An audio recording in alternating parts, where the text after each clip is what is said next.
नमस्कार बच्चों, स्वागत है आपके अपने YouTube चैनल यूपी गणित में। और मैं संजय कुमार। मैं इस वीडियो में आप लोगों को बताने वाला हूं क्लास 10 प्रश्नावली 3.2 का पहले का चौथा प्रश्न। बच्चों प्रश्न दिया है, निम्न रेखिक समीकरण युग्म को प्रतिस्थापन विधि से हल कीजिए।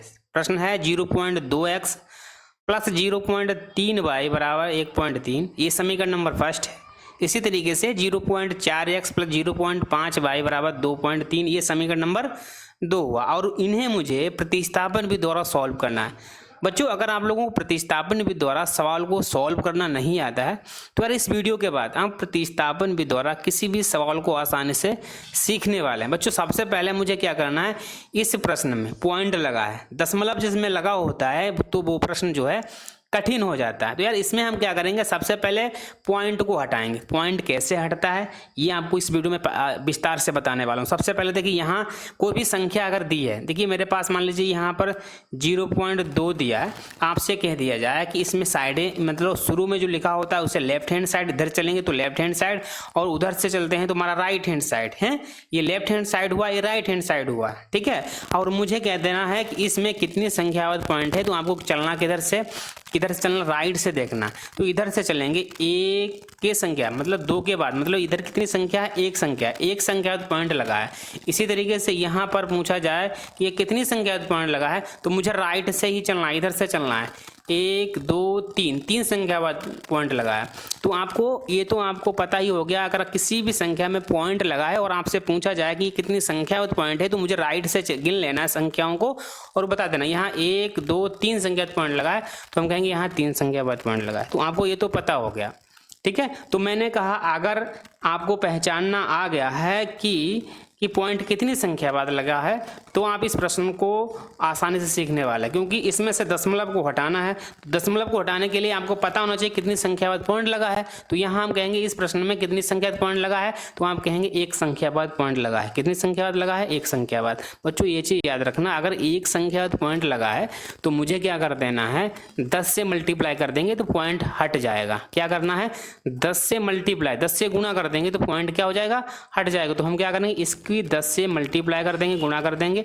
सेम इसको भी हम 10 से गुणा कर देंगे दोनों पक्षों में। इधर से 10 से जब मल्टीप्लाई करेंगे तो यहाँ से पॉइंट हट जाएगा। कितना हो जाएगा, ये मेरा हो जाएगा 2x प्लस यहाँ पॉइंट हट जाएगा तो कितना हो जाएगा 3y बराबर में इसमें पॉइंट हट जाएगा तो 13। इसे हम समीकरण नंबर बच्चों फर्स्ट बना देंगे। सेम इसमें भी हमारा पॉइंट हट जाएगा तो 4x प्लस ये हमारा 5y बराबर 23 हो जाएगा। ये समीकरण नंबर बच्चों कितना हो जाएगा, ये 2 हो जाएगा। आपको कैसे इसमें से पॉइंट कैसे हटाया, क्योंकि हमने पहचान लिया कि इस संख्या में एक संख्या बाद पॉइंट लगा है, तो एक संख्या बाद पॉइंट लगा तो 10 से मल्टीप्लाई कर देना है। अगर 2 संख्या में पॉइंट लगा होता, 2 संख्या पॉइंट लगा होता तो मुझे 100 से मल्टीप्लाई कर देंगे, ठीक है। तो यहाँ इस समीकरण में से पॉइंट को मैंने हटा दिया। अब सेम क्या करना है, समीकरण 1 हुआ, ये समीकरण नंबर 2 हुआ। हम क्या करेंगे, समीकरण 1 से चाहे समीकरण 2 से x का मान y के पदों में करो या y का मान x के पदों में करना है। तो मुझे क्या कर देना, यहाँ समीकरण फर्स्ट लिखेंगे समीकरण फर्स्ट से लेंगे x का मान y के पदों में। बच्चों बिल्कुल ध्यान से आपको समझना है, x का मान y के पदों में करना है। x का मान y के पदों में कर लेना है, मतलब x एक साइड में करना है, बाकी संख्या एक साइड में हो जाए। तो समीकरण हमारा था 2x प्लस 3y बराबर 13। अब क्या करेंगे, 2x सेम इधर रहेगा, बराबर लगाएंगे, 13 उधर ही है। ये 3y को हम जैसे ही इधर ले जाएंगे तो ये माइनस में हो जाएगा। ये हमारा 3y माइनस में हो गया। x और 2 के बीच में गुणा है तो x का मान रखना है, x का मान निकालना है। तो x के साथ में अगर गुणे में है कोई और उसे बराबर में लाना है, इधर गुणे में था, इसको मुझे बराबर में लाना, दूसरी साइड में लाना है, तो वो हमेशा बटे में जाता है। ये समीकरण नंबर बच्चों कितना हो जाएगा, हमारा तीसरा हो जाएगा, ठीक है। हमारा समीकरण 1 से मैंने समीकरण 3 बना लिया। क्यों, x का मान y के पदों में कर दिया। अब यही मान हमें समीकरण 2 में रख देना। लिखेंगे x का मान समीकरण 2 में रखने पर, x का मान समीकरण 2 में रखने पर, ठीक है, समीकरण 2 में रखने पर। समीकरण 2 ये दिया है तो जहाँ ये x दिया है उसके जगह पर 13 माइनस 3/3 रखना है। तो ये 4 लिखा, सेम लिखेंगे, ब्रैकेट को लगा देंगे। ये x का मान कितना है 13 माइनस का 3y और बटे में 3, ठीक है। कितना बच्चों है, सॉरी यहाँ पर क्या है 3 नहीं था, यहाँ पर कितना था, ये 2 था, क्योंकि यहाँ से गुणे में कितना है 2 है ना, तो यहाँ पर 2 आ जाएगा। तो इसमें मुझे क्या कर देना, यहाँ 2 कर दिया, प्लस में लगा है 5y बराबर में बच्चों कितना है 23 से हम लिख देंगे, 2 से मल्टी गुणा भाग कर देंगे, 2 से कट जाएगा, 2 दूना 4। अब ये 2 की जो गुणा होगी इस ब्रैकेट के अंदर जितनी भी संख्या है उसके अंदर गुणा कर देना है। 2 की गुणा 13 से करेंगे तो 13 दूना 26 हो जाएगा, माइनस 3 की 2 से गुणा करेंगे 3 दूनी 6 प्लस 5y बराबर 23 हो जाएगा, ठीक है।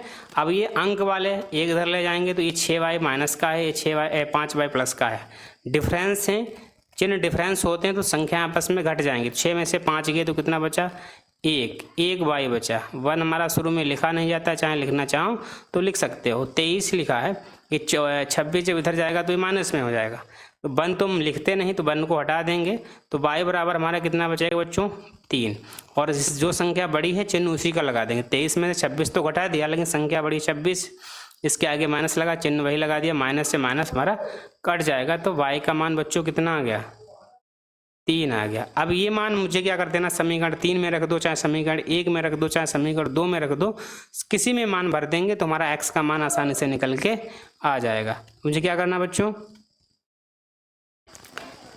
लिखेंगे y का मान समीकरण 3 में